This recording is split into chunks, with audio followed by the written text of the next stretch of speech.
Yeah, okay. More practice of some useful Arabic phrases, inshallah. Uh, Mother, as meant what, followed by action word, verb. ماذا تعمل? ماذا تعمل? What do you do? What do you do? Stop. Speaking to a singular male. ماذا تعمل? ماذا تعمل?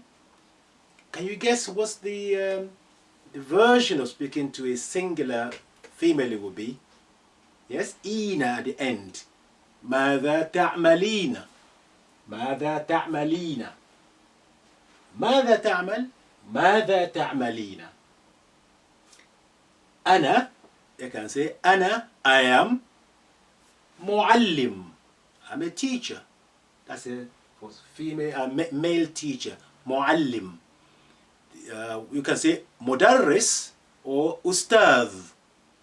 But you say معلم, أنا معلم. Feminine version, أنا معلمة أو مدرسة أو أستاذة. أنا معلمة. معلم, معلمة. طالب. You've learned that before. طالب, male student. طالب. طالبة. طالب. طالبة. طبيب. A doctor. That is a male doctor. طبيب. طبيبة. A female doctor. محاسب. That's a male accountant. محاسبة. An accountant, that's female. So معلم, معلمة, مدرس, مدرسة, أستاذ, أستاذة, طالب, طالبة, طبيب, طبيبة, محاسب, محاسبة. هل أنت معلم؟ هل أنت معلم؟ هل أنت معلمة؟ هل أنت طبيب؟ هل أنت طبيبة؟ هل أنت محاسب؟ هل أنت محاسبة؟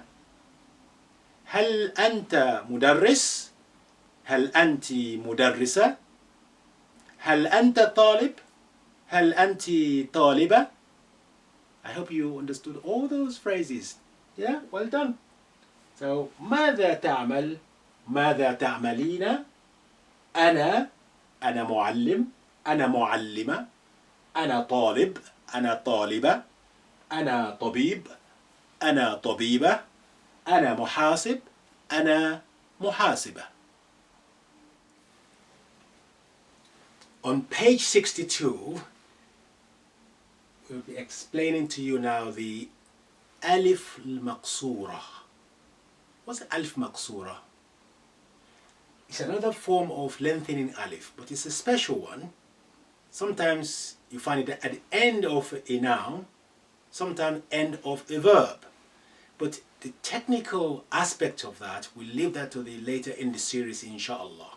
But for this purpose of learning to read and writing properly, let's just explain. The symbol will be this. It's like a ya, but it's not ya. They've got no dots.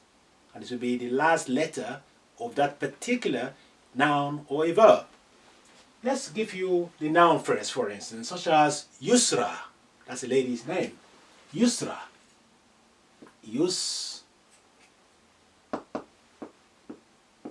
Yusra. That's like Yusra, like a letter Alif. It's not a ya, it's called Alif al-maqsura. And it's on page 62 of the book. Mustafa. Mustafa.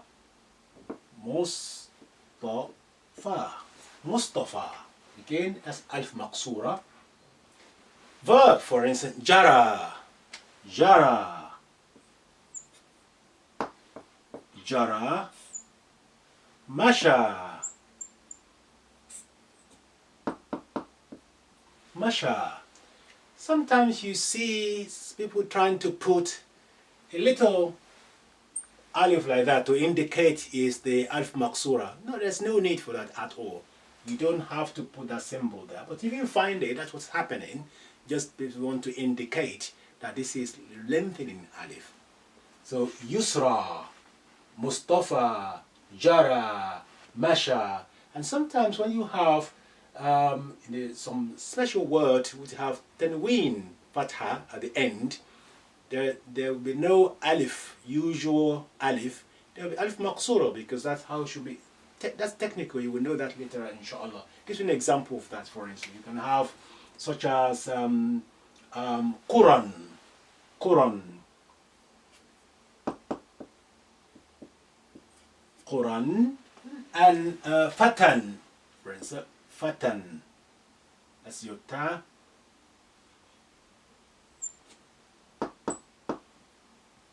Fatan. Fa and ta. So this alif maqsura is doing the just supporting and really. As I said before, that will be explained later. Why the alif maqsura is used at the end of certain words and some verbs as well.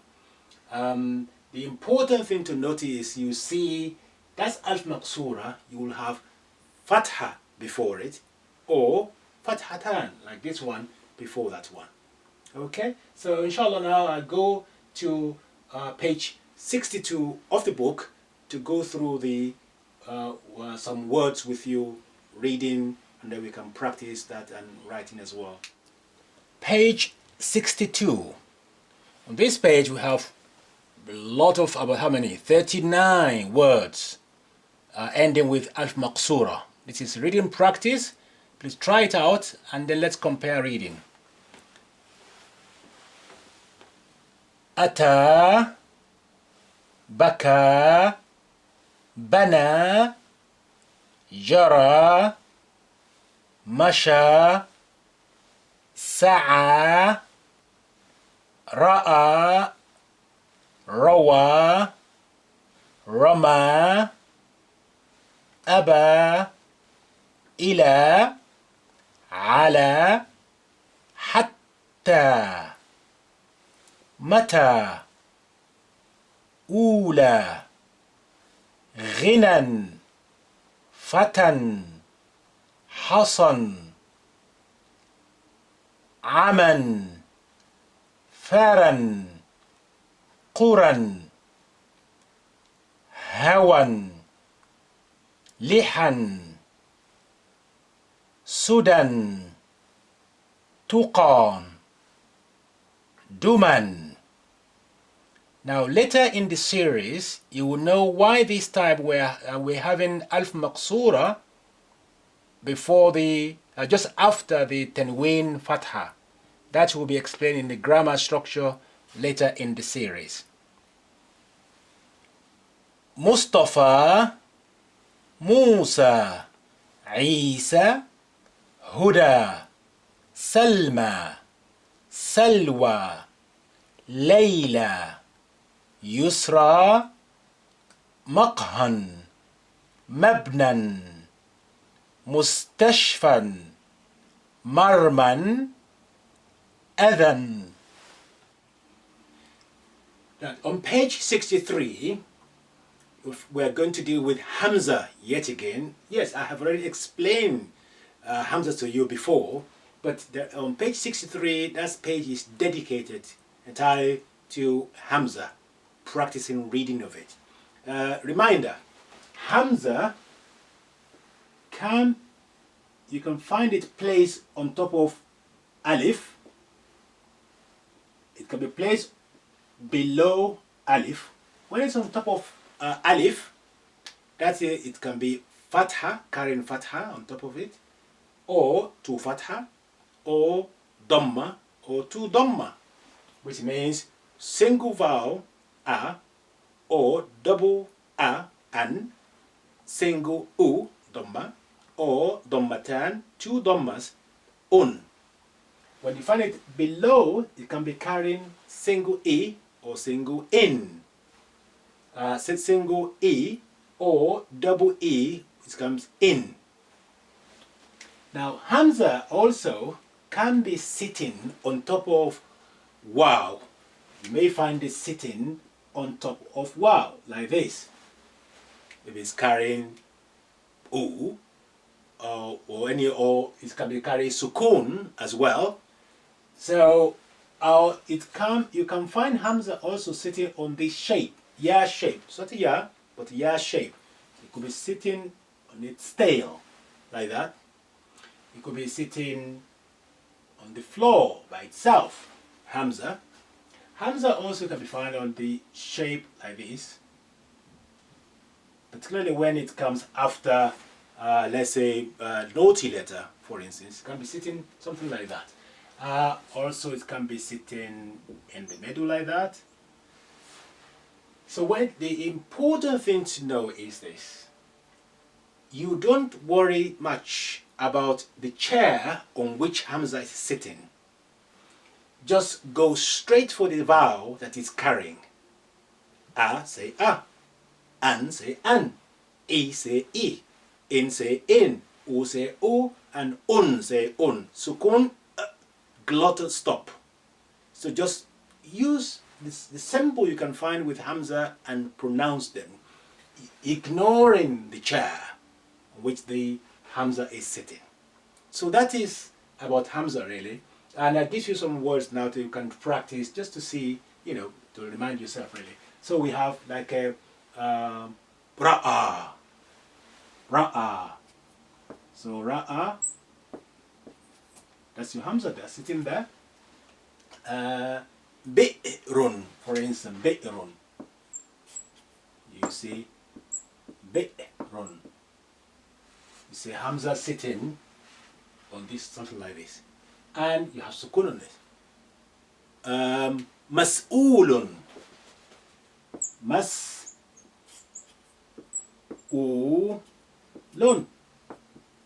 Mas'ulun. Again, Hamza is sitting on the wow. So just mas'ulun. Just ignore the wow, the chair. Something like if I say bada'a. Bada'a. Sitting on the alif. Insan.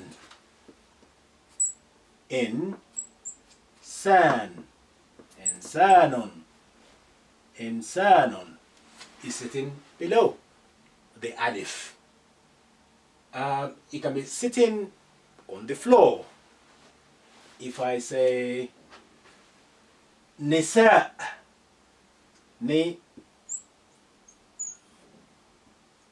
nisa'un, on its own, nisa'un. So anywhere you find it, just go for the vowel that is carrying and you'll be fine.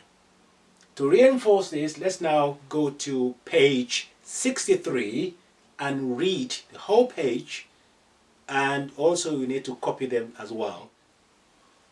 Page 63.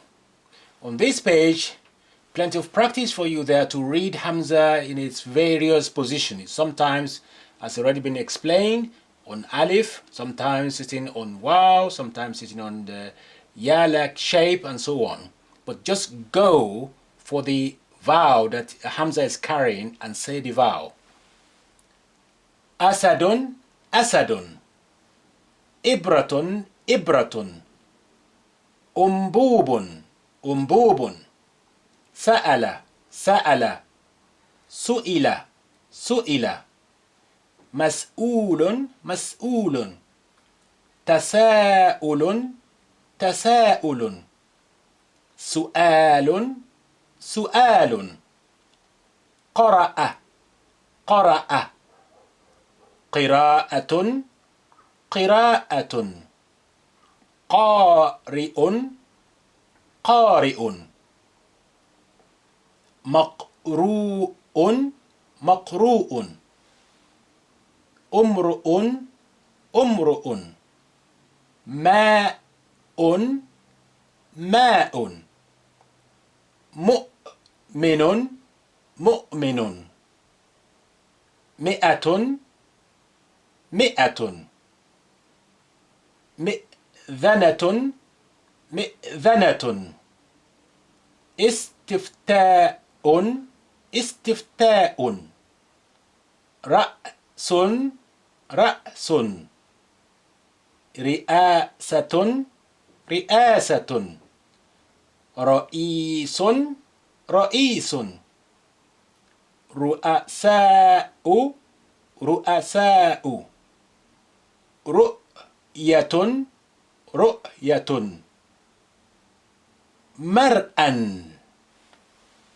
مراء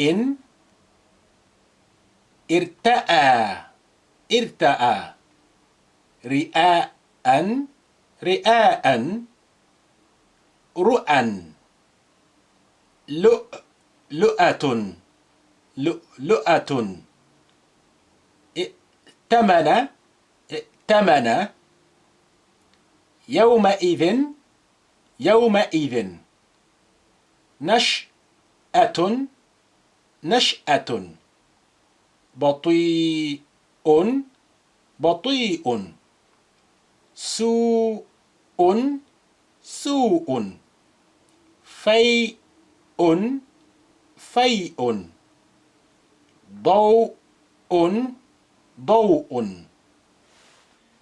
Now towards the end of the book now, I'm going to deal with page 64.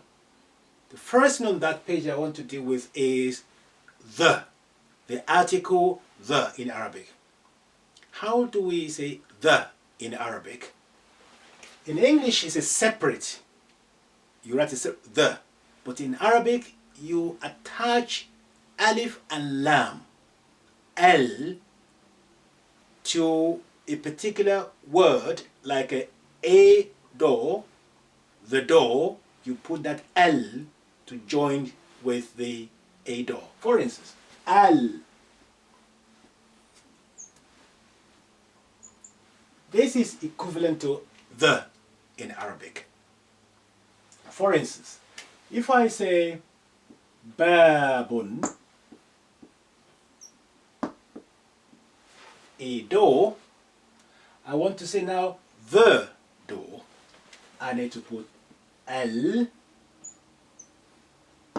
babu, al babu. Now let's look at what is happening here. The L bit is pronounced in its totality. Babu now becomes a single U rather than double U. Here, babun, A, because as you will know later, we are getting that A something from that own sound. But when you say the door, you cannot have A, the door. Therefore, the double un is being reduced now to U because of the effect of L. Another one, if I say qamarun,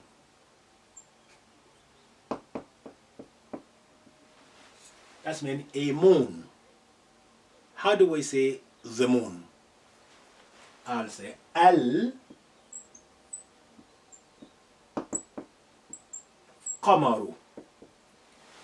Again, we pronounce the al and then we reduce the un to a u, al-qamaru. What about this? If I say shamsun,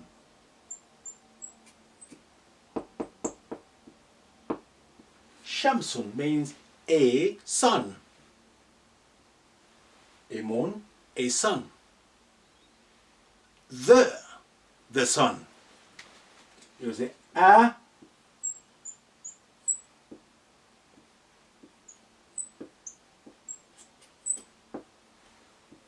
Ash-shamsu, shamsun, ash-shamsu. Can you identify and note something happening here? Here I say al-qamaru. I pronounce al, the, in its totality, al-qamar. But here, I just say a. You cannot hear the sound of lam. That's been suppressed, but it's remained there. Why? Here, ash-shamsu, the sheen here is suddenly is carrying shadda. Here no shadda, there is shadda here. Here no shadda, there's no shadda. Why this one is carrying shadda? Why this one is not carrying shadda? This leads us to the question of moon letters and sun letters. The moon letters, one of them is qa. Sun letter, one of them is shin. So we have 14 moon letters and 14 sun letters. When any of the sun letter is placed after the, it will carry shadda. Once shadda has been placed on that sun letter, you remember the shadda meaning there is an embedded sukoon. And in Arabic, you are not allowed to have two sukoons next to each other. Therefore, the first sukoon, the obvious one, was removed. It's not pronounced. We say ash. So you are linking the a with ash shams. Whereas here, the moon letters, when they come after the al, they will not be carrying any shadda. So there is no reason why the sukoon on lam should not stay. Hence you hear it clearly, al-qamar. But here, ash-shams. I'm not going to go through with you the list of the moon letters in a word without al, followed by with al. And we see that effect will be the same. Also, I'll go through the sun letters with and without the al, and we see that effect will be the same. Bismillah ar-Rahman ar-Rahim.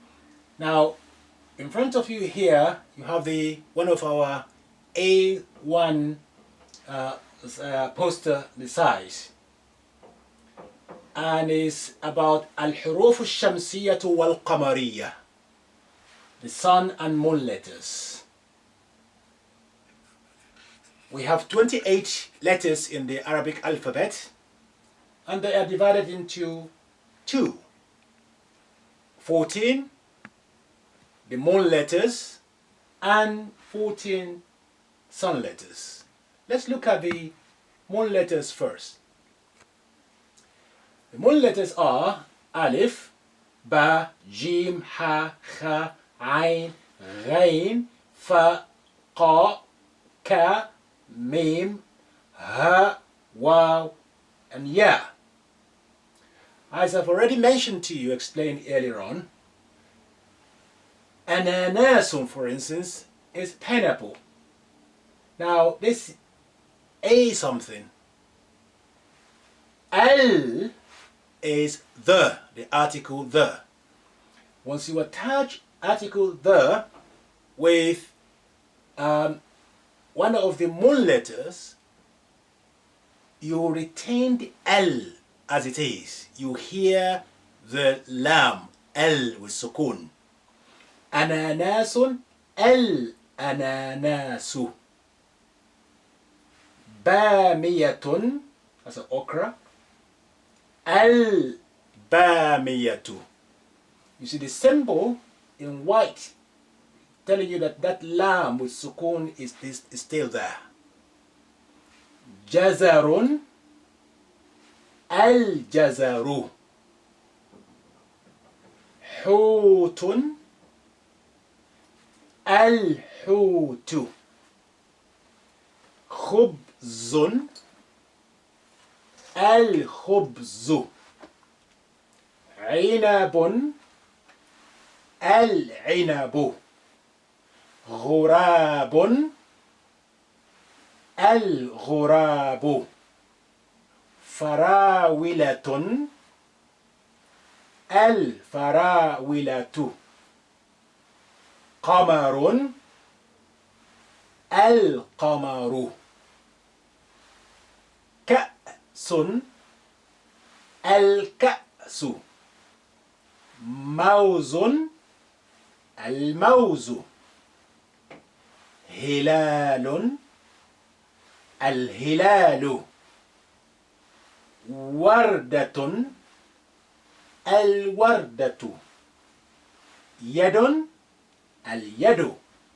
All these words are the same words you find on page 64 and 65. That's for the moon letters. Now let's go now to the other side of this poster, and as sun letters. Again, there are 14 of them. Tinun, that's a fig. Al-tinun. Here this time, lam becomes silent. It's been suppressed. You cannot hear the sound, but it's there. The letter is there. A-at-tinu. The sun letter after the will have to carry shadda, because that shadda has sukun embedded within it. The lam, the sukun on lam is been suppressed and removed.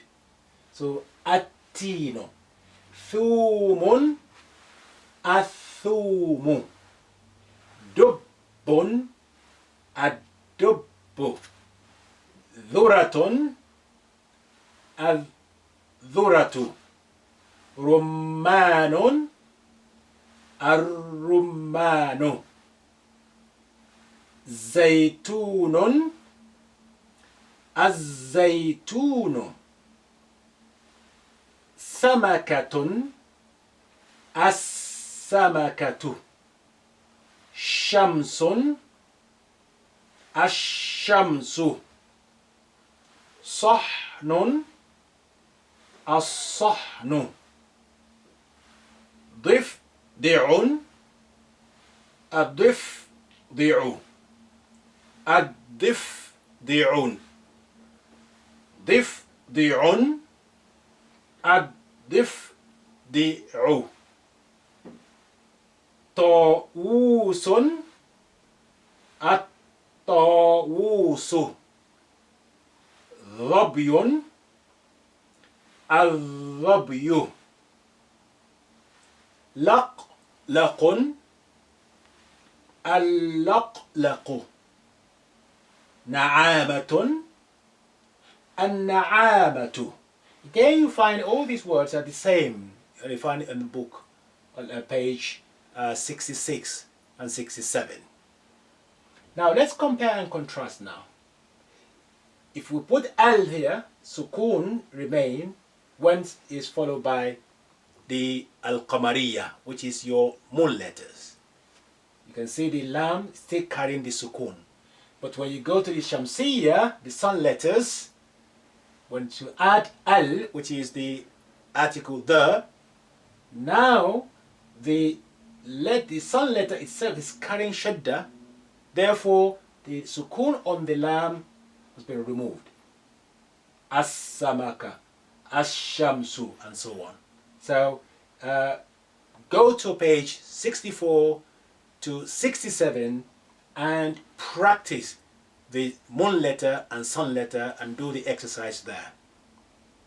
By doing that, now nothing left really to learn in terms of how to read and write Arabic correctly. It just really a lot of practice need to be done, and I will help you doing that from the book shortly.